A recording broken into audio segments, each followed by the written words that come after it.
Miss Melissa at the Oosterhout Free Library with the fourth installment of Ivy and Bean by Annie Barrows, illustrated by Sophie Blackall, published by Chronicle Books. And I'm glad you've tuned into this one because we've got crying teenagers, we've got nasty neighbors, we've got worms, we've got people threatening to vomit. Ivy and Bean, witches in training, need to sneak across the neighborhood and gather worms, because obviously you need worms if you're going to cast a dancing spell on your big sister. But they have to get through the perfect yard of the persnickety lady next door, Mrs. Trance. Mrs. Trance stood on her patio and glared at them. "Bernice," she said in a high voice, "come here." Bean took a few steps closer to the patio. "Closer, please, Bernice. Seems like we need to have another one of our little talks. Ivy came and stood beside Bean next to the patio. "Who are you?" said Mrs. Trance, frowning at Ivy's white witch face. "My name is Ivy," said Ivy. "Well, Ivy, children are not allowed in my garden. Maybe you can teach your friend Bernice that."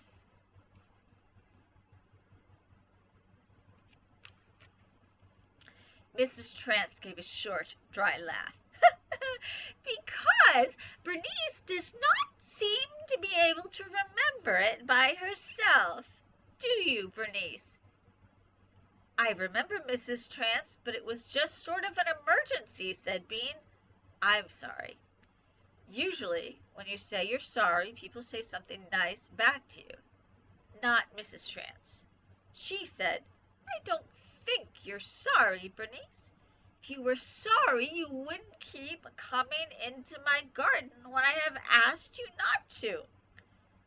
Do I need to call your mother again?" She smiled in an unfriendly way. Bean heard Ivy sucking in her breath. "She's about to do something," thought Bean. "I'm going to throw up," Ivy said loudly. "Yuck," thought Bean, whirling around to see. Ivy looked at her and crossed one eye a tiny bit. Bean looked closely at Ivy. Then she said, "That's the emergency I was telling you about, Mrs. Trance." Mrs. Trance looked worried. Ivy burped. It sounded horrible. Mrs. Trance jumped back. "Go! Go home! Run!" "That's what we were trying to do, Mrs. Trance," Bean said sweetly. She was having a good time watching Mrs. Trance's face. "Go! Now!" yelled Mrs. Trance. Ivy gagged. Mrs. Trance ran inside her house and looked at them through a window. She waggled her hand to shoo them away. "We'll be going now, Mrs. Trance," said Bean. She waved goodbye as she and Ivy walked away. Ivy gave one more disgusting burp, just for fun. Bean tried to hold her laughs in, but they came out her nose, and then Ivy couldn't hold her laughs in either. It was a good thing by then they were in the next yard. It really was easy peasy after that. They went across Kayla's yard. Kayla was in her high chair in the kitchen window. She waved her spoon at Bean.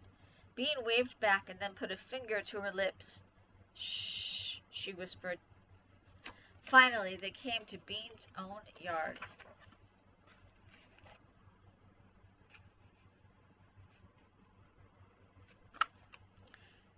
"You peek over.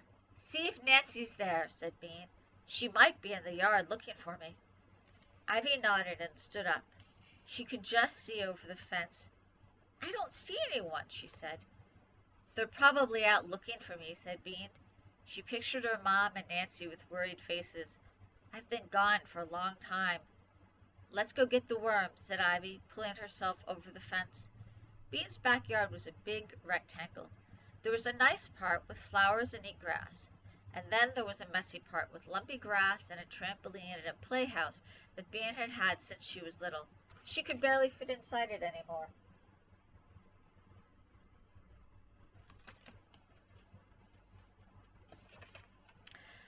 There was stuff lying all over the messy part. Hula hoops, balls, arrows, shovels, buckets, and a broken stilt. Bean had really hurt herself that time. The worms were in the messy part. over next to the playhouse where the ground was wet. Ivy and Bean grabbed shovels and a bucket and got to work. At first there was just a lot of mud. Then there was mud and a few worms. But the more they dug, the more worms they found. 6, 10, 13 worms. The worms oozed and curled through the mud.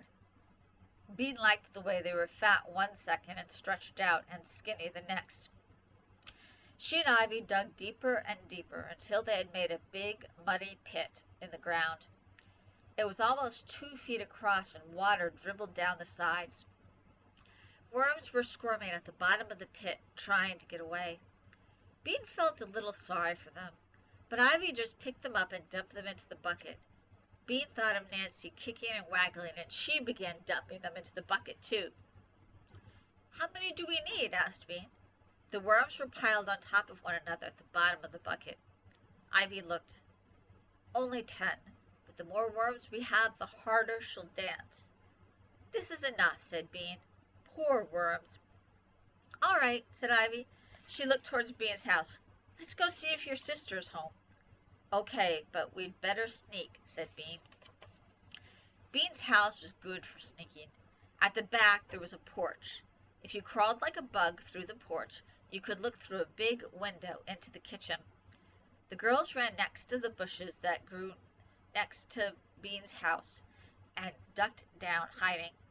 Quietly they began to creep up the stairs that led to the porch. Very quietly they crawled across the floor, and then Bean heard a sound. She froze. There it was again. "Ah!" A sob. "Ah!" Someone was crying. Bean listened. "Ah!" It sounded like Nancy. Bean put her hand on Ivy's arm and pointed to the window. They crawled to it and peered in like spies. There was Nancy. She was sitting at the kitchen table. She was alone. She was crying.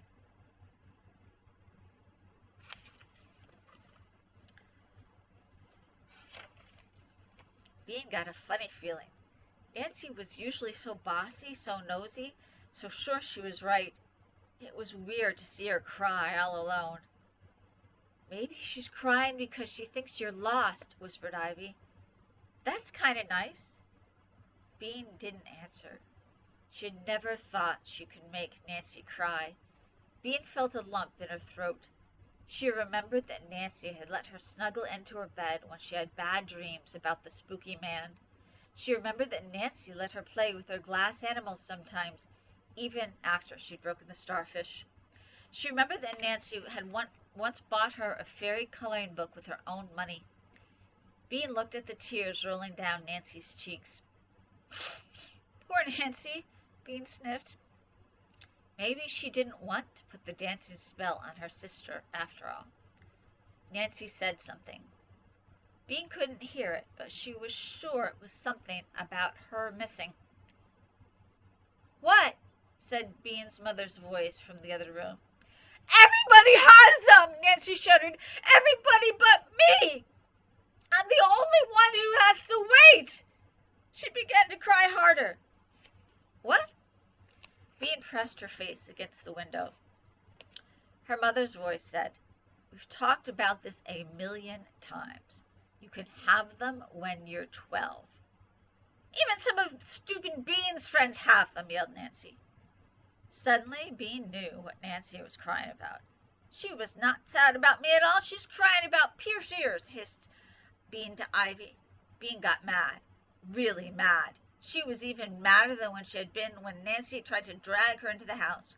Bean was so mad she forgot all about being sneaky. She stood up and banged on the window with her fist.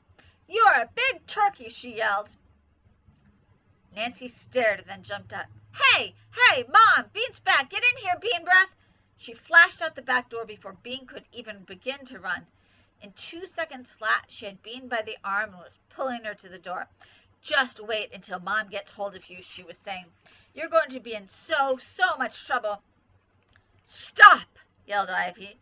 She stood in front of Nancy, waving the wand at her face. "I command you to free Bean." Nancy stopped dragging Bean across the porch and looked at Ivy. Who are you? She asked. Ivy smiled and slitted her eyes. With her white face and red blood drops, she looked very witchy. It matters not. Free my friend, she hissed. Wow, thought Bean, she's really going to get it. Nancy dropped Bean's arm and lifted one eyebrow, which is something she had just learned to do and did it all the time. What's that supposed to be? She asked in a snippy, grown-up way, looking at Ivy's wand.